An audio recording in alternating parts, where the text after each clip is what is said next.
드디어 장대한 막을 내린 무빙.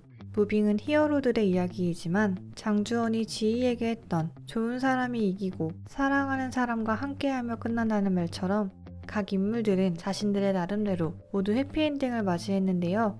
미연인의 가족이 가장 행복했던 계절인 봄에 되돌아온 김두식과 마치 지희가 장주원을 구해준 그날처럼 오토바이를 타고 배달을 나가는 희수, 그리고 희수의 우비를 가져가서 옐로우맨이 된 봉석이, 마치 과거의 미연이가 그랬듯 이제 희수에게도 하늘을 올려다보는 습관이 생길 것 같습니다.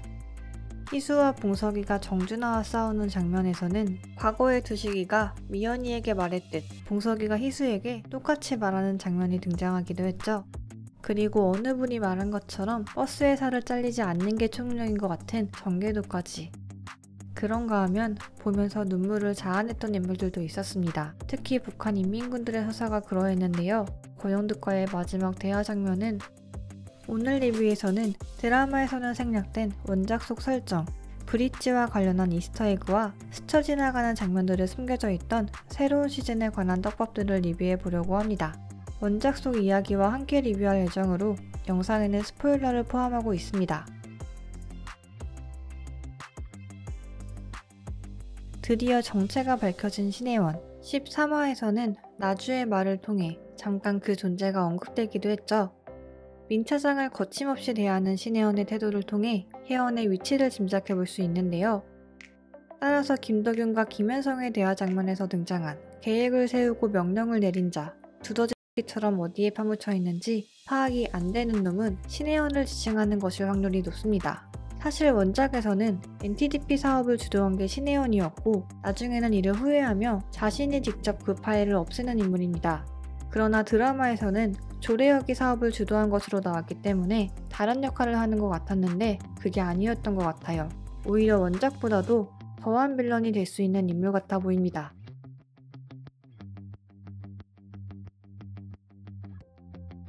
인민군 중 과거가 정확하게 밝혀지지 않은 인물들이 있습니다. 바로 이재만에게 죽임을 당했던 박찬일과 이미연에게 죽임을 당한 배재학입니다. 사실 배재학의 과거는 개인적으로는 원작에서 가장 슬픈 과거를 가졌다고 느꼈던 인물인데요. 배재학의 테스트는 자신 역시 묶여있는 상황에서 한정된 총알로 묶여있는 사람들을 구해내는 것이었습니다. 단 한 개의 총알만 남은 상황에서 결국 배재학은 자신 스스로를 선택했고 이후 늘 죄책감을 가지며 언제나 약실에 한 발을 더 가지고 다니던 배재학은 이미연의 손에 죽으며 이번에도 자신이 판단을 잘못한 것 같다는 말과 함께 숨을 거둡니다. 박찬일의 과거는 정준하에게 하는 말로 잠시나마 등장하죠. 그런데 박찬일의 대사 중 유독 강조되었던 부분이 있습니다. 바로 아이에 관한 대사였는데요.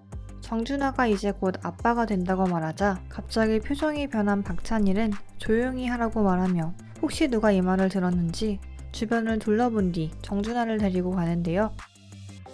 박찬일이 아이에 관해 이렇게 격한 반응을 보이는 이유는 아이에게 초능력이 유전된다는 사실을 이미 알고 있는 인물이기 때문일 것입니다. 박찬일 본인에게 능력이 유전된 아이가 있거나 혹은 있었지만 잃게 되었다는 설정으로 볼 수 있을 것 같은데요. 현재 북의 공식적인 초능력자는 살아남은 정준하, 정준하의 아이, 그리고 박찬일의 아이 정도일 것 같은데 무빙 시즌2가 나온다면 이 3명이 북측의 능력자가 될 것 같습니다.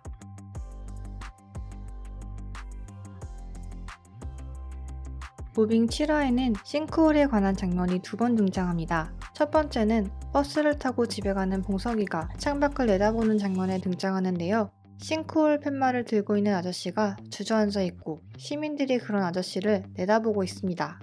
두 번째는 학교에서 축구를 하는 아이들의 모습과 함께 등장합니다. 공이 땅에 떨어지자 마치 싱크홀의 전조 증상이 보이듯 땅이 가라앉는 걸 볼 수 있는데요. 웹툰 브릿지는 이름처럼 무빙에 등장하는 신체 초능력자들과 타이밍에 등장하는 시간 초능력자들을 이어주는 다리가 되는 웹툰입니다. 이러한 브릿지에서 가장 주축이 되는 사건이 바로 싱크홀입니다. 브릿지 1화와 마지막 화에서는 모두 싱크홀이 등장하기 때문에 매우 중요한 의미를 가지고 있는 사건이죠. 또 한 가지의 이스터에그는 경찰의 대사로 등장하는데요. 무빙 14화에서는 이재만과 장주원의 결투 도중 등장했던 한 아이가 있습니다. 바로 성우인데요. 마치 물고기와 진짜 대화를 하는 것처럼 보였고 결국 물고기를 집에 보내주기 위해 폭우 속에 나섰던 아이는 하수구로 빠지게 되고 결국 경찰들이 성우를 찾아 나서게 됩니다. 그러나 쓸모가 있는 능력자일지 모르는 이재만을 잡는 데 방해가 될까 민 차장은 이를 몹시 귀찮아하고 이에 경찰은 우리는 우리 일을 해야겠다고 말하는데요. 바로 이 대사가 두 번째 이스터에그가 아닐까 싶습니다. 이는 브릿지에서 꽤 중요한 역할을 하는 윤윤아 경사가 하는 대사이기 때문입니다. 이 대사는 최일환을 공격하는 국정원에게 하는 대사로 등장하는데요. 후에 다시 한번 비슷한 대사가 등장하기도 합니다.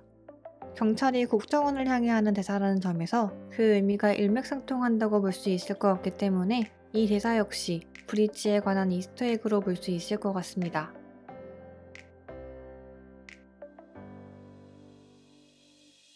권영득을 살리기 위해 결국 스스로 죽음을 맞이한 재석. 재석은 아주 오랫동안 지하 감옥에 있었던 인물로 많은 사람들이 죽어나가는 것을 봐야만 했던 인물인데요.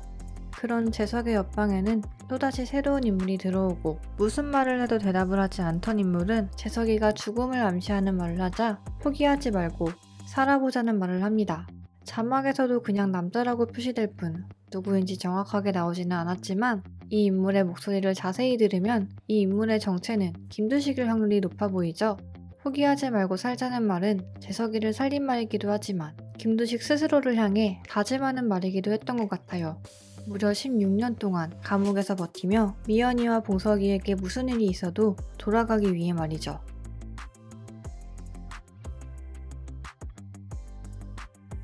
결국 죽지 않고 부모의 흔적을 찾고 다니는 모습과 함께 재등장한 프랭크와 새롭게 공개된 일라이어스. 일단 프랭크는 장주원과 싸우면서 죽기 직전 자신의 이름은 아이오아라고 말한 인물이죠. 마치 진천, 구룡포처럼 코드네임을 말한 인물인데요.